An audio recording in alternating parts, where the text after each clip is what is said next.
कोई बुलाकर इंतजार पर जूता नहीं पूछेगा भाई आप कहां थे, आपके साथ क्या जुल्म हुआ, आपको किस जगह पे रखा, कौन सा इदारा या एजेंसी आपको उठाकर लेकर गई थी, आपसे डिमांड्स क्या की जा रही थी, आपकी कैद किस नौयत की थी, ये बातें कोई नहीं पूछेगा। तो फिर इंसाफ कैसे होगा? जब तक आप ये बातें नहीं पूछेंगे तब तक अगला बंदा गवाह होता रहेगा।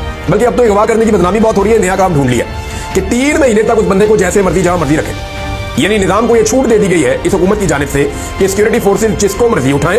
मिसाल के तौर पर एक बंदा पसंद नहीं है, कोई वकील रानुमा है या कोई और है जो बात कर रहा नहीं पसंद, उठाओ, उठाकर जेल में डाल दो। मैं ये वीलॉग्स करता हूं, मैं खबरें देता हूं या उसके ऊपर तजिया करता हूं। मैं नहीं पसंद, मुझे उठाए, उठा के बंद करते हैं सिक्योरिटी फोर्सेज। वो कहें जी हमारे पास इसके खिलाफ सबूत है। अब 3 महीने तक तो कोई पूछ नहीं सकता। 3 महीने में मेरे पे दबाव डाला जाएगा, टॉर्चर किया जाएगा, जुल्म किया जाएगा, मेरी फैमिली को हरासा किया जाएगा, कोशिश की जाएगी कि इस आदमी को तोड़ दिया जाए और ये आदमी सरेंडर कर दे सिस्टम के सामने, और 3 महीने काफी होते हैं। यानी ये हुकूमत ने इस लेवल का भी एक कानून पास कर दिया, ये इंसानी हुकूक की खिलाफवर्जी है। ये बुनियादी